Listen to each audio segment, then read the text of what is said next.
사도행전 두 번째 강해입니다. 2장 1절부터 4절 함께 읽으셨는데요. 오늘 바람같이 불같이 라는 제목으로 말씀 전하겠습니다. 저를 한번 따라 하실까요?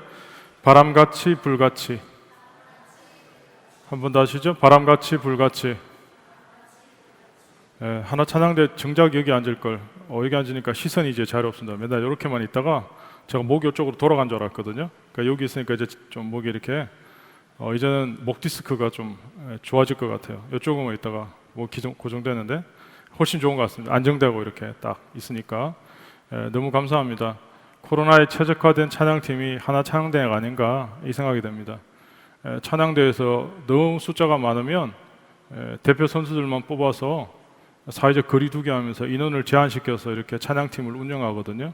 근데 우리는 더 이상 인원 제한할 필요 없이 대표 선수 뽑아올 수 없이 코로나를 위해서 준비된 찬양팀이 아닌가. 하나 찬양대 해석이 좋잖아요. 해석이. 그래서 하나 찬양대 우리 또 본당에 사니까 훨씬 더 찬양이 좋잖아요. 그죠? 인정을 안 하시네. 네. 어쨌든 오늘 하나님 앞에 우리 함께 모였습니다. 예배자로. 오늘 예배가 여러분에게 좀 회복과 치유가 있는, 무엇보다 오늘 예배를 통해서 우리의 삶이 좀 새롭게 하나님 만지심을 경험하는 그런 예배가 되면 좋겠습니다. 저는 오늘 말씀을 전하면서 단순히 말씀이 지식적으로 아니면 단순히 이론적으로 아니면 단순히 그냥 예배 한번 드렸다로 끝나는 게 아니고 진짜 우리 눈에 보이지 않지만 역사하시고 살아계시는 그 하나님이 나의 삶을 정말 예배 가운데 만지시는구나, 회복시키시는구나, 하나님이 내게 지금 말씀하시는구나를 여러분이 예배 가운데 저는 경험하셨으면 좋겠어요. 예배 가운데 여러분이 경험하실 수 있어야, 경험하셔야 여러분의 삶이 이제 바뀌는 겁니다. 매주마다 예배는 계속 드리는데 하나님이 정말 살아계신지, 나의 삶에 지금 함께하고 계신지에 대해서 전혀 내가 모든 감각을 다 닫아놓고 반응하지 않으면 예배 아무리 드려도 여러분 그냥 밑빠진 독에 물 부는 거 똑같은 거예요. 그래서 저는 오늘 예배가 특별히 사도행전 2장 하나님의 바람 같은 불 같은 성령 역사잖아요. 그래서 저는 오늘 이 말씀을 준비하고 예배를 준비하면서 우리 오늘 예배 드리는 삼부 예배 모든 사람들이 바람 같은 불 같은 하나님의 성령 역사를 좀 터치당하고 경험하고 돌아갔으면 좋겠다라는 마음에 소원이 있습니다.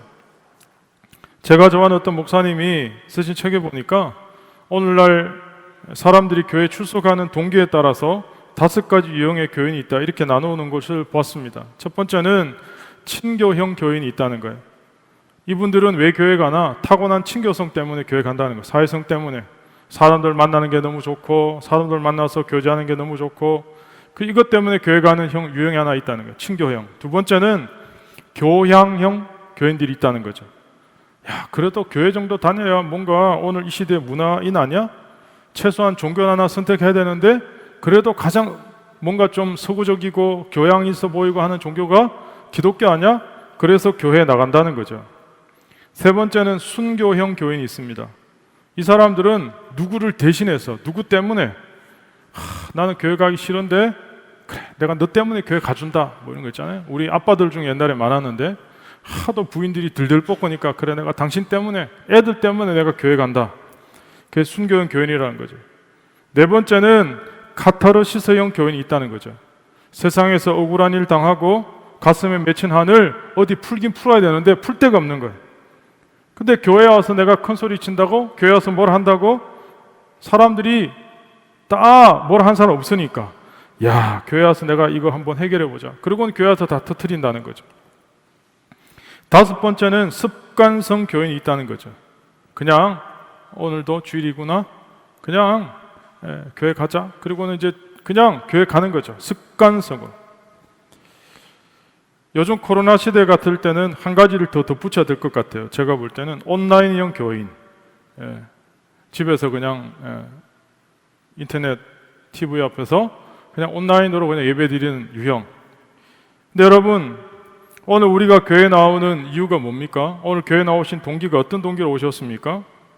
지난주에 말씀드렸지만 예수님께서 하나님 나라 말씀하시면서 하나님 나라를 위해서 헌신하는 그리스도인 제자들을 불러 세우시기 위해서 40일 동안 하늘나라 가시기 전에 제자들에게 계속 말씀하시면서 나를 따라오너라 내가 너희로 사람 낚는 어부가 되게 하겠다. 그러면서 이제는 소박한 꿈이 아니고 온 세계 열방을 품는 그 찬란한 하나님의 꿈에 대해서 계속 예수님이 40일 동안 도전하셨거든요. 그리고 제자들 다시 부르셨어요. 근데 여러분, 그렇게 말씀하실 때 제자들은 어떤 꿈을 꾸고 있었죠? 그냥 민족 독립? 그것도 엄청난 거죠. 그냥 자기 한 자리 하는 거, 자기 잘 먹고 잘 사는 거, 이 정도 수준의 꿈만 꾸고 있었다는 거죠. 오늘 이 시간 예배를 통해 여러분이 꾸고 있는 꿈은 어떤 꿈입니까? 여러분은 어떤 소망을 갖고 계십니까? 그냥 한평생 그럭저럭 살다가 가는 것이, 그냥 노후를 잘 준비해서 은퇴하면 그냥 저 푸른 초원에 집 짓고 그냥 한평생 희낙락하다가 말년에 잘 그냥 즐기다가 사는 게 여러분 꿈입니까? 제자들이 주님이 40일 동안 하나님 나라에 대해서 말씀하실 때, 그 꿈에 대해서 말씀하실 때 제자들이 그 꿈을 꾸려면 반드시 통과해야 될 조건인데, 그게 뭐냐면 함께 모여야 돼요. 그냥 모이는 게 아니고 하나님이 약속하셨던, 예수님이 약속하셨던 하늘로부터 임하는 그 성령을 경험하기 위해서 함께 모여야 돼요. 근데 여러분, 그 당시에는 로마가 지배하던 시대거든요. 예수 믿는 사람은 잡히면 죽는 거예요. 그런데 예수님이 모이라 그랬다고 모여야 되는데, 아무리 예수님이 그렇게 말씀하셔도 뭔가 인간이니까 두렵잖아요. 걱정이 있잖아요. 잡히면 어떻게 될까? 그러니까 어떻게 되죠? 결단이 필요한 거예요. 결단이. 용기가 필요한 거야. 그래서 예수님을 500명이나 일시에 부활을 목격했지만 380명은 다 두려워서 각자 하고 싶은 일 하려고 다 도망가고, 딸랑 120명만 모인 거예요. 120명만 모여서 기도한 거죠. 저는 언제나 궁금한 게, 나머지 380명 어디 가서 뭐하고 있을까? 어떻게 보면 인생에 그냥 소박하고 그럭저럭 살다 가는 꿈이 아니고 하나님 나라에서 헌신할 수 있는 마지막 찬스, 인생이 리셋할 수 있는 마지막 기회. 전 어릴 때 중학교, 고등학교를 겪으면서 사춘기 때 제가 이렇게 돌아보니까 제일 많이 고민했던 게 어떤 고민이냐면, 내가 다시 한번 태어나면 이렇게 살지 않을 텐데, 내가 만약에 다시 한번 태어나면 이렇게 살고 싶은데, 이런 사춘기 때 고민을 그때 제일 많이 했던 주제가 그거였어요. 저는. 여러분 어떤지 모르겠지만, 만약 오늘 여러분 중에 내가 지금까지 살아왔던 인생이 너무 한스럽고 너무 후회되고 너무 안타깝고, 내가 왜 이런 가정에 태어났지? 내가 왜 이런 부모 만났지? 내가 왜 이런 외모를 가졌지? 그런데 만약 이 시간 내 인생이 다시 한 번의 찬스, 리셋할 수 있는 찬스가 온다면 여러분 그거 붙잡지 않겠어요? 그거 선택하지 않겠어요? 오늘 예수님께서 그 기회를 주신 거예요. 500명한테. 근데 그 500명 중에 380명은 다 도망가 버렸어요. 120명만 예수님 앞에 그 찬스를 붙잡고 리셋할 수 있는 기회, 하나님 나라를 꿈을 수 있는 그 기회를 갖고 남은 거예요. 오순절 드디어 예수님 약속하신 성령이 역사하셨습니다. 6월절 이후에 50일이 되는 날이거든요. 예수님께서 부활하시고 40일 동안 계셨어요. 40일 동안 계셨는데 40일 동안 계시고 가셨다가 성천하시고 열흘이 지났거든요. 그러니까 40 더하기 10이니까 50이죠. 그러니까 예수님이 십자가에 못 박히시고 부활하신 다음에 50일. 예. 그래서 오순절이거든요. 그 오순절날 성령을 경험한 제자들, 오늘 성경에 나온 제자들 이름들이 쫙 있거든요. 보시면 1세기 예수님의 제자들의 출신 성분이 여러분 어떤지 아십니까? 대부분 아웃사이더예요. 아웃사이더. 오늘 세상으로 말하면 별로 잘나지도 못했고 학력도 없고, 베드로가 뭐 무슨 대학교 나왔겠어요? 갈릴리 대학 나왔나? 뭐 어느 고등학교 나왔겠어요? 갈릴리 고등학교, 갈릴리 대학교. 물고기 잡다 그냥 예수님 부르시니까 그냥 주님 제자 된 거예요. 아니면 그냥 돈 세다가 예수님 부르시니까 예수님 만난 거예요. 그런데요, 성격들은 다 제각기예요. 베드로는 자기 성질을 주체를 못해요. 열받으면. 제가 볼 때는 분노 조절 장애가 있는 것 같아요. 베드로는 열받으면 그냥 폭발해버린 거예요. 그러다가 요한은 어떤 기질이냐, 요한은 너무 내적으로 트리플 A형, 소심에 극소심을 달리는. 도마는 어떤 형인지 아십니까? 매사에 의심이 많아요. 의심이. 항상 의심하고 보는 거예요. 못 믿어요, 사람을. 그러다가 빌립은 어떤 사람이냐, 너무 머리가 빨리 돌아가는 거예요. 계산이 너무 빠른 거예요. 이기적인 거예요. 한 사람 한 사람 뜯어보면 다 문제가 있어요. 예수님의 제자로 부름받기에는 너무 문제가 많은 사람들이에요. 더 나가서 예수님이 십자가에 못 박히셨을 때 여러분 어째 된지 아십니까? 다 도망가 버렸어요. 아니 이걸 제자라고? 3년 동안 예수님 데리고 다니면서 말씀 전하시고 먹이시고 입히시고 재우시고 기적 다 보여주시고 체험 다 하게 하셨는데요, 신비로운 체험 됐거든요. 근데 예수님 십자가에 못 박히는 순간 단 한 명도, 물론 베드로 끝까지 갔다가 부인했지만 다 도망가 버려. 다 도망가. 그러니까 여러분 예수님이 부활하셔서 다시 짠 나타나시니까요, 벼룩도 낯짝이지 부끄러운 거예요. 다시 주님 앞에 나간다는 자체가. 과거가 있으니까. 그랬던 제자들이 오늘 주님 앞에 선 거죠. 주님의 약속을 붙든 거죠.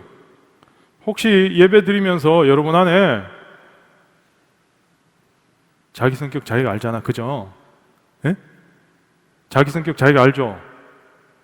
잘 모르십니까? 자기 성격 어떤지? 혹시 자기 성격 어떤지 잘 모르시면 저한테 오시면 제가 다 가르쳐 드릴게요. 여러분 돌직구 맞을 자신 있으면, 저한테 디스 당할 자신 있으면 제가 다 그냥 폭로해서 다 이야기해 드릴게요. 여러분 성격 여러분 알잖아요. 내가 얼마나 성질이 그런지, 성격이 어떤지 다 알잖아요. 근데 여러분 스스로 나는 성격이 참 이상해. 나는 이게 지금 인격이, 그런 사람은요 가능성이 있는 사람이에요. 앞으로 탁월한 주님의 제자가 될 수 있어요. 예수님의 12제자가 다 그랬거든요. 그러니까 여러분 생각할 때 나는 성격이 너무 좋은 사람이야, 나는 너무 인격이 훌륭한 사람이야 라고 생각하는 사람은 예수님의 탁월한 제자 될 가능성이 별로 없어요. 미안한데 여러분 스스로 나는 성격이 좀 이상한 것 같아. 집에서도 엄마가 야, 너 성질머리가 왜 그래? 아버지가 야, 너 성격이, 그런 사람은 우와, 나는 앞으로 탁월한 주님의 제자가 될 수 있다. 주님이 엄청 쓰실 것이다. 그렇게 생각하셔야 돼요. 예수님의 제자들이 그랬단 말이에요. 예수님 제자들. 오늘 예수님께서 성천하시고 열흘 동안 제자들이 예수님의 약속한 성령을 경험하기 위해서 세 가지를 합니다. 세 가지. 첫 번째는 뭘 하냐? 순종했습니다. 어떤 순종? 모이라 그러니까 모였잖아요. 380명 도망갔지만 120명은 순종했거든요. 여러분 그래서 이 순종한다는 게 대단히, 근데요 오늘 우리는 본능적으로 순종하기 싫어하는 DNA가 있어요. 저와 여러분 안에는. 오늘 저와 여러분 안에는 죄성이라는 게 있기 때문에 순종을 DNA적으로 거부합니다. 우리는 380명이 순종 안 하고 같은 것처럼, 3분의 1은 같은 것처럼. 근데 120명은 그 순종하기 싫은 DNA를 꺾고 주님의 말씀에 따른 거예요. 첫 번째가. 두 번째는 14절에 전심으로 모여서 기도했어요. 1장 14절에 보면 마음을 같이 해서 전적으로 기도했어요.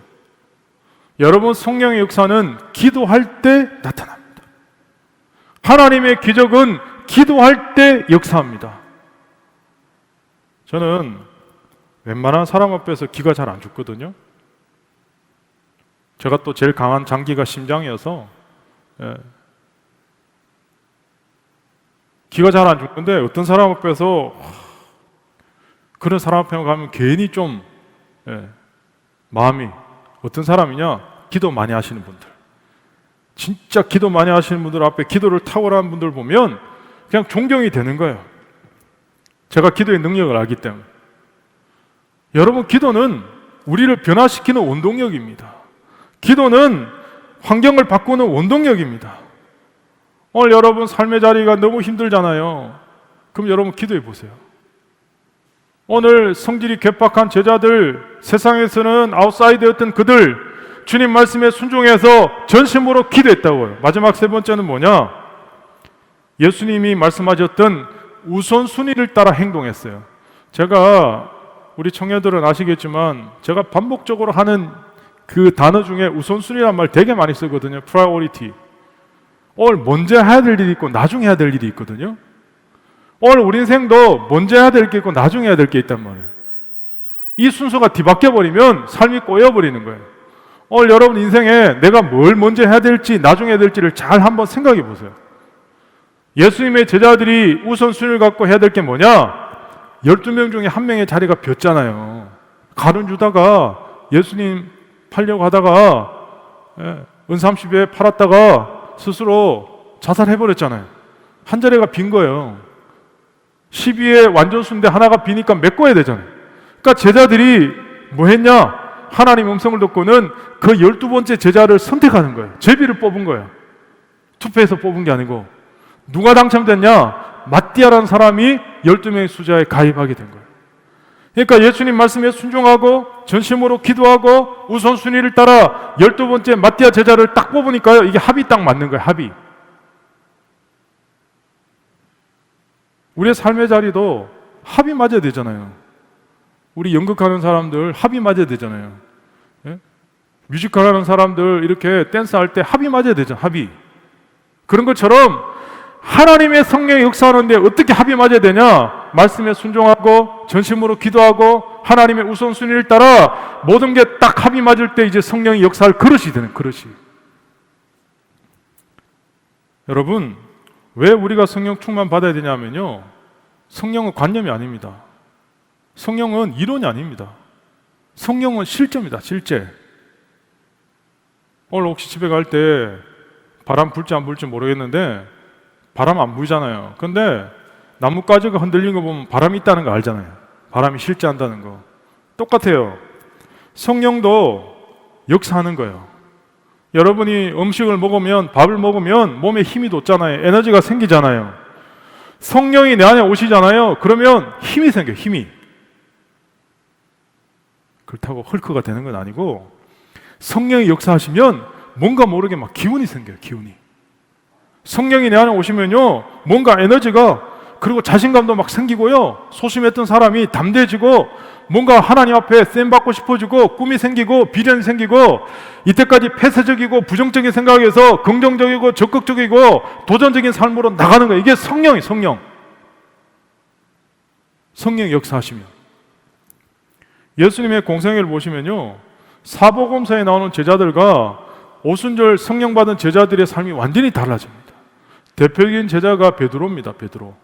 얼마 전에 제가 베드로전서 강의했는데요, 사복음서에 나오는 제자들은요 다 유학합니다. 성격에 문제 있고, 그리고 예수님 십자가에 못 박힌다고 도망가 버리고, 맨날 서로 누가 크냐, 누가 1등 될 거냐 싸우기만 하고 비교의식이 열등의식만 느끼고, 쟤는요 계속 그런 소리만 하다가 성령을 딱 받으니까요 담대해지는 거예요. 로마 병사들이 무서워서 벌벌 떨면서 380명 도망가고 120명도 겨우 문 밖에 못 나가고 대문 걸어 잠그고 숨죽이며 열흘 동안 끙끙거리고 기도했는데, 성령 받으니까요 대문 박차고 나가서 전도하는 거예요. 잡혀도 괜찮아. 심지어 죽음도 불사하는 거예요. 여러분, 이게 인간적인 어떤 힘으로 되겠습니까? 누가 시킨다고 되겠습니까? 성령을 경험하면요 사람이 담대해지는 거예요. 꿈을 꾸게 되는 거예요. 비전이 생기는 거예요. 그래서 여러분, 예수님은요 가시면서 계속해서 아니 공생애 동안 예수님이 계속 제자들에게 강조하셨던 중요한 테마 중에 하나가 뭐냐면 성령. 이게 요한복음 14장이거든요. 예수님 가시기 전에 예수님이 계속 강조하신 것 중에 하나가 뭐냐면 성령이 임하시면, 성령이 역사하시면. 마지막 누가복음 24장 49절에도 볼지어다 내가 내 아버지 약속하신 것을 너에게 보내리니 너희는 위로부터 능력을 입히올 때까지 이 성을 떠나지 말라 말씀하겠어요. 오늘 이 자리 예배 드리러 나와 있지만 우리의 삶 가운데 적잖이 고난을 경험한 사람도 있고 좌절과 실패를 경험한 사람도 있을 겁니다. 그때는 내가 왜 이 고난을 겪어야 되는지, 내가 왜 실패해야 되는지, 내가 왜 좌절해야 되는지, 진짜 하나님 살아계신 거 맞나? 하나님 정말 역사하신 거 맞나? 고민될 때가 있잖아요. 근데 여러분, 중요한 건 영원한 고난은 없습니다. 고난은 잠깐입니다. 중요한 건 그 고난을 믿음으로 해석해내는 거예요. 해석만 되면 주님이 버틸 힘을 주시는 거예요. 오늘 마가다락방에 성령 받은 제자들 담대해졌습니다. 세상을 변화시킬 하나님의 능력을 잊게 되었습니다. 오늘 여러분들이 별로 가진 거 없다, 나는 조건도 열악하다, 그럼 여러분 포기하시면 안 됩니다. 제가 가끔 인스타에다가 사진 올리거든요. 우리 교회에 앞마당에 목련나무가 몇 그루 있거든요. 근데 얼마 전에 목련나무가 너무 막 가지가 무성하다고, 교회가 잘 안 보인다고 어떤 분들이 나무 가지를 댕캉댕캉 막 자르시는 거예요. 봄에는 목련꽃 피는 이 낙이 있는데 목련을 다 잘라버리고, 그리고는 앞에 있는 흰색 목련, 앞에 있는 자색 목련 잘라버린 거예요. 그래서 너무 마음이 아팠어요. 그래서 이게 몇 해가 지나니까요, 목련이 꽃이 피고, 그리고는 이번 올해는 목련은 꽃이 피고 그 다음 잎이 나거든요. 순서가 꽃이 핀 다음에 꽃이 다 떨어지고 잎이 나요. 파란 잎이 무성하게. 근데 나무를 다 잘라버렸잖아요. 근데 뿌리가 있으니까 잎이 막 무성하게 자라요. 잎이. 앞에 있는 흰색 두 목련은 그냥 그렇게 잎이 무성했는데, 바깥쪽에 있는 자색 목련이 어느 날 갑자기 새벽에 보니까 잎이 무성한 사이로 꽃이 핀 거예요. 꽃이. 목련은 이게 불가능하거든요. 잎과 꽃이 동시에 목련은 나올 수가 없어요. 별로 관심이 없으니까, 그죠? 잘 모르시죠? 목련은 잎과 꽃이 동시에 나올 수 없거든요. 그런데 그 자색 목련에 잎이 핀 사이사이로 목련꽃이 핀 거예요. 꽃이. 그래서 우리 교회 교인들 중에 우와, 새벽기도 오신 분들이 이런 신기한 일이, 그러고 막 사진 찍고 막 이런 내 평생 처음 봤다 그러면서 막, 이게 날씨가 갑자기 이상해지니까 목련꽃이 핀 거 아니야. 근데 제가 지난 수요일 날 그랬거든요. 저 자색 목련은 코로나 때문에 시간을 착각해서 한 바퀴를 더 돌아갔고 2021년을 살았나 보다. 2021년 2020년 끝나고 이제 2021년 1년을 더 빨리 가서 이제 꽃이 피어야 될 때 하고 꽃이 핀 거 아닌가? 그런 생각을 한 거예요.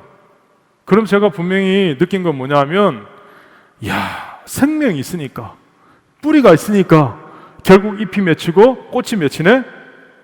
오늘 마찬가지죠. 그래서 제가 인스타에 그랬거든요. 그 사진 찍어 올리면서, 살아있어야 희망을 말할 수 있습니다.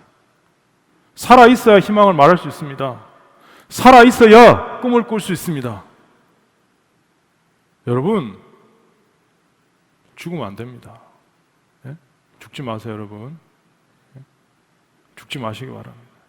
아니, 자연적으로 나이 들어서 자연사 하는 거는 빼고, 예, 스스로 죽지 마시기 바랍니다. 오늘 우리의 생명이 있는 한 꿈을 꿀 수 있습니다. 아직 끝나지 않은 겁니다. 제자들이 얼마나 여러분, 사실 성경을 오늘 다시 보시면요, 1세기에 지금 이 제자들, 성령받은 제자들은요, 우리보다 훨씬 더 열악합니다. 아니, 코로나보다 몇 배나 더 열악합니다. 집 밖에 나가면 잡혀 죽는데요? 그 당시에 뭐 지금처럼 인터넷이 뭐 발달돼 있었겠습니까? 예? 먹을 게 제대로 있었겠습니까? 2000년 전에.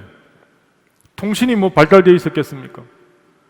그 열악한 상황에 아웃사이더리, 성질도 개팍한 그들이 끝까지 순종하고 기도하고 우선순위를 따라 포기하지 않으니까요, 성령의 충만의 역사가 일어나는 거예요. 오늘 우리의 문제는 내가 정말 성령 충만하지 못한 문제입니다. 여러분, 쉽게 충만이라는 건요, 이 공간 안에 가득 채워졌다는 거예요. 내가 성령에 충만해진다는 건 성령이 내 안에 가득 채워지는 거예요. 가득. 성령이 나를 꽉 채워버리는 거예요. 성령이 충만해지면요, 우리의 삶에 두려움이 떠납니다. 의심이 사라집니다. 공포도 사라지고 낙담도 떠나게 됩니다. 내가 성령이 충만하면 그전까지 이해되지 않았던, 그전까지 믿어지지 않았던 예수님의 부활이요 그냥 믿어지는 거예요. 하나님 말씀이 그냥 믿어지는 거예요. 내가 이해해서 믿는 게 아니고. 성경 말씀은 우리가 아무리 이해하려도 이해되지 않는 책입니다. 창세기 1장 1절부터 계시록 22장까지 단 하나도 이해될 수 없는 거예요. 성경은 기적으로 이루어진 책이기 때문에. 하나님의 말씀은 이해하고 믿는 게 아니고 믿으면 이해가 됩니다. 순서가 바뀌었습니다. 그런데 앞에 하나가 더 붙었어요. 믿으려면 성령 충만해야 돼요. 내가 믿고 싶어서 마인드 컨트롤을 믿는 게 아니고 성령이 오셔야 믿어지는 거예요. 오늘 여러분이 정말 하나님을 잘 믿고 싶으시면, 하나님 나라를 꿈꾸고 싶으시면 가장 우선순위가 뭐냐? 성령 충만하셔야 돼요. 성령이 우리 삶을 꽉 채워야 돼요. 성령이 우리를 완전히 다스려야 돼요. 오순절날 성령이 임하셨잖아요. 구약시대 때 유대인들은 처음 농사지어서 익은 열매를 갖고 하나님 앞에 드렸거든요. 그날이 바로 오순절이었어요. 이스라엘 백성들의 절기는 다 이 농사의 절기를 따라가거든요. 우리도 시골에 24절기 있는 것처럼 6월절은 보리농사가 추수할 때 그 시기거든요. 6월절은 밀농사가 끝나는 때입니다. 밀농사가. 그러니까 보리농사가 끝나고 밀농사가 끝나는 요 시간이 50일이에요. 50일. 보리농사로 하나님 앞에 감사드리고 먹을 거 생겼다가 이 50일을 잘 버텨서 50일 만에 이제 밀농사로 수확을 또 거두는 거예요. 그런데 이 두 절기 기간이 50일이라서 오순절이고 7일이 일주일이잖아요. 7주일이 7일에는 주일이 7번 그래서 7, 7이 49 그리고 50일째 되는 날. 그래서 7.7절 그러기도 해요. 놀라운 건 6월절을 지키는 주일이 부활절이었어요. 예수님이 십자가에 부활하신 날이 돌아가셨다가. 그리고 오순절이 또 부활주일이에요. 재밌는 건. 그래서 오늘 저와 여러분이요 주일날 예배 드리는 거예요. 근데 지금도 토요일을 안식일로 지키는 사람 있나요? 왜 우리는 주일날 오늘 예배 드리냐? 예수님이 부활하신 날이 주일이에요. 오순절이 주일이에요. 성령이 역사하신 날이. 그래서 오늘 저와 여러분은 주일날 예배 드리는 거예요. 오순절날 하나님께 제사 드리고 찬양하고 기쁨이 있는 그날, 오늘 본문 1절에 보시면 오순절 날이 이미 이름에 이렇게 되어 있어요. 오순절 전도 아니고 후도 아니고 오순절이 시작되는 바로 그 시간. 하나님은 언제나 정확한 시간에 타이밍에 하나님 역사하십니다. 나는 지금 오시면 좋겠는데, 지금 응답하시면 좋겠는데 왜 그때 응답 안 하시지? 근데 하나님은요, 하나님의 시간표가 따로 있어요. 근데 하나님은 일찍 오시는 법도 없고 늦게 오시는 법도 없어요. 정확한 타이밍에, 굿의 타이밍이 아니고 하나님은 베스트의 타이밍에 역사하세요. 하나님은 우리 인생의 가장 베스트의 타이밍에 역사하셔서 우리의 삶을 이끌어 가신다는 거예요. 오늘 오순절날 성령이 역사하십니다. 사랑하는 여러분, 우리가 믿음을 가져야 우리 인생의 시간이 이해가 됩니다. 내가 왜 이런 시간을 살아야 되는지, 내가 왜 이런 때를 가야 되는지, 왜 우리가 이 코로나의 팬데믹 속에 이 시간을 보내야 되는지 믿음을 가지지 않으면 이해가 안 됩니다, 여러분. 누가 잘못했고, 누가 잘못했고, 누구 때문이야, 누구 때문이야. 다 큰 어른들이 싸우잖아요, 지금. 세계 역사를 보세요. 제일 힘 세다고 하는 G2, 자기들끼리 막 싸우잖아요, 치고받고. 너 때문이야, 너 때문이야, 네 나라 때문이야. 아니, 힘을 합쳐도 될까 말까인데 다 큰 어른들이, 머리 허연 할아버지가 막 싸우잖아요. 여러분, 믿음을 가져야 우리의 시간이 이해가 됩니다. 오늘 나의 삶의 시간을 이해하시려면 믿음을 가지고 믿음으로 보셔야 우리의 인생도 이해가 되고, 내 삶에 자라온 과거의 시간도 이해가 되고, 앞으로 살아갈 시간도 이해가 되고, 우리가 지금 살고 있는 코로나의 팬데믹의 이 시간도 이해가 되는 거예요. 믿음을 안 가지면요, 사람이요 멘탈이 다 무너집니다. 안 그래도 21세기 대한민국 사람들 멘탈 무너진 사람들 얼마나 많은데 코로나 때문에 무너진 사람들이 더 많아요. 왜? 이런 일을 겪을 거라고 생각도 안 했으니까, 상상도 안 했으니까. 그러면 너무 힘든 거예요, 이게. 마스크 끼고 예배 드린다는 게 말이 됩니까? 상상이나 했습니까? 숨도 제대로 못 쉬겠는데. 아니, 공기, 산소를 내 마음껏 들이마셔야 되는데. 더 나가서, 아니, 사람이 사람을 무서워야 돼. 사람이 사람을 거리두게 해야 돼. 사람이 무서운 거, 이제. 이게 정상적인 정상이 아니잖아요. 믿음이 없는 사람들은요, 기도도 하거든요. 아, 오늘 목사님 저렇게 하게 하니까 그래, 나도 기도해 봐야지. 그런데요, 믿음이 있는 사람이 기도하는 것과 믿음이 없는 사람이 기도하는 게 다릅니다. 믿음이 없는 사람은요, 기도하면서도 조급해요.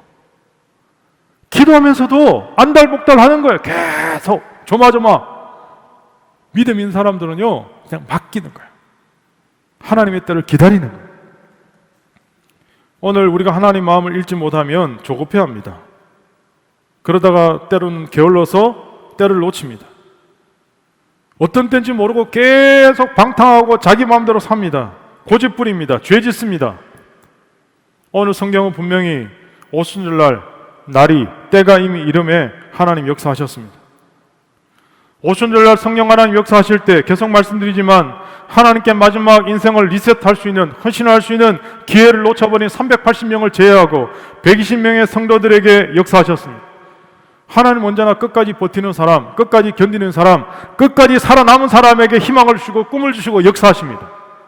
그래서 여러분, 살아있는 자만이 희망을 말할 수 있습니다. 오늘 성경에 보시면 성령 하나님이 어떻게 역사하셨나? 2절에 하늘로부터 급하고 강한 바람 같은 소리가 있어 이렇게 됐어요. 성령이 바람은 아닙니다, 여러분. 바람 같은 이렇게 됐어요. 표현할 말이 없으니까 인간의 언어로 표현하다 보니까 바람 같은 비슷한 성령의 바람이 역사가 일어나는 거예요. 느낄 수 있을 정도로. 공간 안에. 더 나가서 불로 역사하셨거든요. 3절에 보시면 마치 불의 혀처럼 갈라지는 것들이, 그런데요, 이게 보이는 거예요. 우리가 라이트가 빛이 보이는 것처럼 성령이 오늘 이 공간 안에 여러분에게 임하는데, 머리 위에 성령이 불처럼 임하는데 이게요, 다 보이는 거예요. 영적 눈이 열려갖고.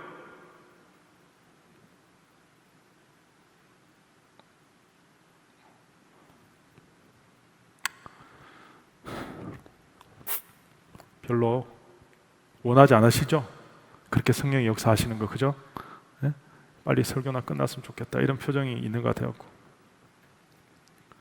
이 공간 안에 불처럼 성령이 임하는데, 오늘 본문에 보시면 120명 한 사람도 예외가 없이 다, 오늘 여러분 앉은 그 머리 위에 바람 같은 불 같은 성령이 다 역사하시고 다. 그런데 나만 받은 게 아니고 다 받았는데 서로 받은 게 보여, 이렇게. 세훈이도 성령의 불이 임했네. 찬미도 머리에 성령의 불이 임했네. 진호도 성령의 불이 임했네. 우와, 찬양만 하고 기타만 잘 춘 줄 알았는데 준이 머리에도 성령의 불이 임했네. 이게 다 보이는 거예요, 이게. 서로가 다 보이는 거예요, 성령의 불이 임한 게. 한 사람도 예가 없이. 예수를 믿긴 믿는데 너무 썰렁하고 차가운 사람들 있잖아요. 감동도 없고 어떻게 해볼 수도 모르고. 예수를 믿는데 나 하나 어떻게 근사하기가 힘든 거예요. 예수를 믿는데 내 성질 하나 어떻게 주체가 안 되는 거예요. 주님은 세상의 빛되라 소금되라 세상을 변화시키라 그랬는데, 세상을 변화시키는 건 둘째치고 나도 지금 안 변화하는데, 나도 내 성질이 어떻게 주체가 안 되는데, 나도 지금 어떻게 할지 몰라서 지금 막 그런 사람들 있잖아요. 그런데요, 성령의 역사하시면 변합니다. 성령의 역사하시면 바뀝니다. 성령이 충만하시면, 성령님의 통달이 있으면 변한다고요. 오늘 우리 안에 어떤 영이 흐르고 있느냐가 내가 누구인지가 결정이 됩니다. 오늘 내 안에 성령이 없으면, 그리스도의 영이 없으면 그리스도의 사람이 아닙니다. 우리가 아무리 기도하고 성경 읽고 예배 드리고 흉내 낸다 할지라도, 오늘 이 예배 가운데 와서 찬송 부르고 따라하고 흥까지 했다 할지라도 내 안에 그리스도의 영이 없으면 우리는 그리스도의 사람이 아닙니다. 마찬가지로 성령의 지배를 받고 성령의 통참을 받는 사람만이 성령의 사람입니다. 다시 말씀드리지만 성령의 지배를 받는다는 건 성령의 다스림 받는 거고 성령의 충만한 겁니다. 분명히 에베소서 5장 18절에 술 취하지 말라 이는 방탕한 것이니 성령의 충만함을 받으라 그랬어요.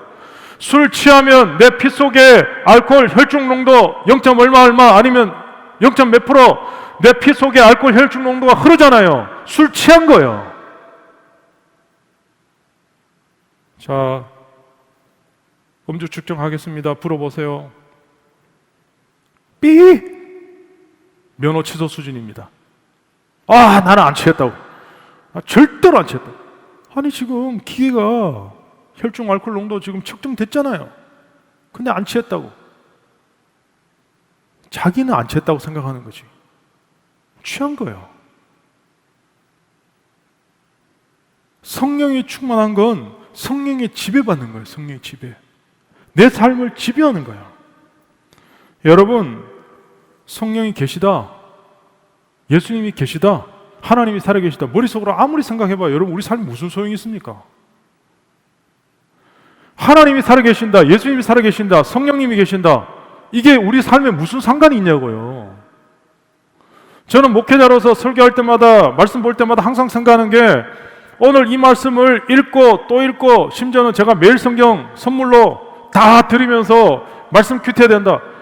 아무리 읽어도 내 삶에 상관이 없으면 이게 무슨 소용이 무슨 소용? 그냥 글자죠.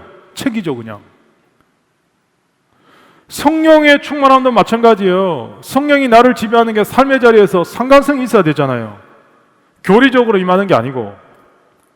오늘 성령께서 내 인격과 내 존재와 내 삶에 부딪혀야 되거든요. 내 인격 속에 역사해야 되거든요. 1910년에 돌이킬 수 없는, 생각하기 싫은 일본이 우리나라를 먹어버렸어. 한일합방 8월 29일. 일본이 통째로 우리 한국을 삼켜버렸어요.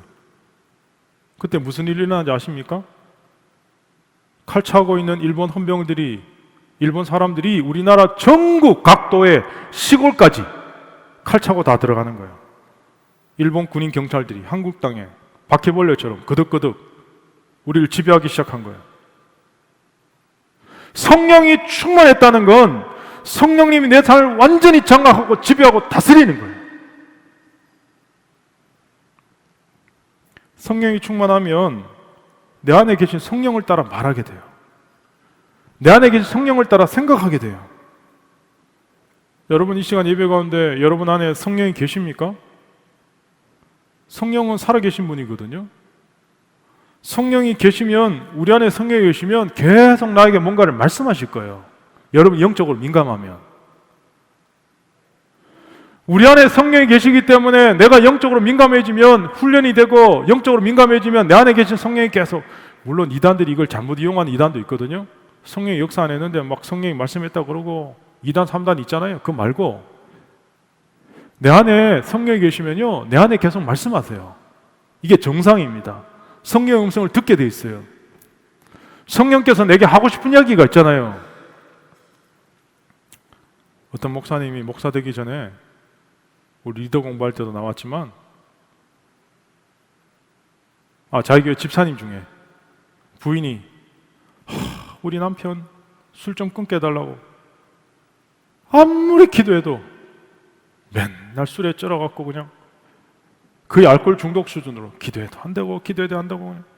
근데 어느 날 남편이 술을 딱 끊고는 사람이 새로워진 거예요. 간증을 하는데 무슨 간증하냐? 어느 날 술이 떡이 돼서 집에 와 있는데 갑자기 성령의 음성이 들린 거예요. 마음속에. 야, 그만 마셔라. 나도 취하겠다. 마음속에서 야, 그만 마셔라. 나도 취하겠다. 그리고 이 사람이요, 이게 뭐지 하고는 정신이 그냥 그때부터 술을 딱 끊었다는 거 아니에요. 오늘 내 안에 성령님께서 계속 말씀하시는 거예요. 성령께서 계속 역사하시는 거예요. 여러분, 이제는 내가 사는 게 아니고요, 내 안에 계신 예수님을 따라 사는 거예요. 성령님을 따라 사는 거예요. 오늘 여러분 지금 이제 제 설교 듣고 계시는데, 설교 듣고 있는 여러분 어떤 생각 드십니까? 제 설교를 듣는데도요, 생각이 막 분산되는 거예요. 제 설교를 듣고 있는데도 지금 막 생각이 복잡한 거예요. 자꾸 딴 데로 가려가 생각이. 엉뚱한 생각, 어둠의 생각, 두려움의 생각, 염려의 생각, 말씀이 집중이 안 되는 거예요. 아니 설교를 듣고 있는데 예배 드리고 있는데 예배 드리러 왔는데 코로나 팬데믹을 뚫고 내가 모든 거 다 감수하면서 마스크 끼고 예배 드리러 왔는데 예배에 집중이 안 돼. 말씀이 안 들리는 거예요. 말씀이. 설교 듣는데 말씀에 집중이 안 돼요. 자꾸. 엉뚱한 생각만 나는 거예요. 머리가 복잡한 거예요. 마음문이 안 열리는 거예요. 어떤 사람은요, 자나깨나 귀신 생각하는 사람 있습니다. 앉아나서나 당신 생각이 아니고 자나깨나 귀신 생각하고 꿈자리가 사납고 꿈속에서 막 귀신이 따라와서 막 가위 누르고 겉으로 웃고 있는데 속으로 막 울고 있고 강박관념에 시달리고 우울증에 이상한 생각에 실제로 있습니다. 그런 사람들이. 귀신 있는 것처럼 성령이 계십니다, 여러분. 오늘 4절의 마지막에 보시면 이렇게 나오죠. 그들이 다 성령의 충만을 받으니까요, 성령이 말하게 하심을 따라 다른 언어들로 말하기 시작했대요. 성령이 충만하니까요, 성령의 말하게 하심을 따라 말하는 거예요. 내가 짐작해서 내 생각으로 하고 싶은 말 막 내뱉는 게 아니고 성령의 말하게 하심을 따라 말하는 거예요. 오늘 성령께서 여러분을 통해서 말씀하기를 원하십니다. 2000년 전에만 사도행전 2장에만 성령이 역사하신 게 아니고 지금도 하나님은 함께 하시기 때문에 성령을 통해 우리에게 말씀하기를 원하십니다. 그래서 여러분, 우리가 바른 분별력을 가지고 하나님 역사를 바라보고 믿음으로 담대하게 나가야 됩니다. 저는 오늘 예배를 통해 여러분이 다 성령의 충만함 있기를 다시 한번 예수님 이름으로 축복합니다. 오늘 예수님께서 우리에게 성령을 보내셨습니다. 예수님의 십자가 사건, 예수님의 부활 사건, 오순절날 성령 이 기름 부으심의 사건은 단회적인 사건이에요. 한 번만 일어난 사건이에요. 그런데요, 예수님의 십자가와 부활과 이 성령은 오늘도 우리는 계속해서 재현할 수 있습니다. 우리의 믿음을 통해서, 우리의 예배를 통해서, 우리의 삶의 자리에서 계속해서 우리는 주님의 살아계심을, 부활을, 십자가의 능력을, 성령의 능력을 오늘도 우리는 예배를 통해서 회복해야 됩니다. 그럴 때 이 코로나의 팬데믹을 뚫고 믿음으로 여러분 승리하게 될 줄 믿습니다. 여러분이 성령의 충만함이 있으면 우리의 관계도 회복이 됩니다. 우리의 문제도 떠나게 됩니다. 성령의 역사는 인간의 조건에 따라 이루어지지 않습니다. 부자에게만 역사하는 것도 아니고, 가난하다고 역사하는 것도 아니고, 많이 배웠다고 역사하는 것도 아니고, 무식하다고 역사하는 것도 아닙니다. 남자만, 여자만, 노인만, 어린이만 아닙니다. 모든 사람에게 다 성령 역사가 임할 줄 믿습니다. 어떻게? 믿음으로 나갈 때. 마지막 말씀 마무리하면서 저는 여러분이 다 하나님을 믿는 것처럼 성령의 거룩한 역사를 믿으시고, 그런데 성령의 역사를 믿는 수준에서 성령의 역사를 제한하지 않고 무한하신 그 성령의 역사를 믿음으로 인정하시고, 아니 인정을 떠나서 삶의 자리에서 경험해 나가는, 그래서 바람처럼 불처럼 역사하시는 그 성령을 통해 오늘 여러분이 이 땅 가운데 하나님 나라의 꿈을 꾸고 쓰임받기를 축복합니다. 누군가를 사랑해야 되는데, 용서해야 되는데 우리에겐 사랑할 힘이 없습니다. 우리에게는 용서할 힘조차도 없습니다. 그런데 성령 역사하시면 할 수 있습니다.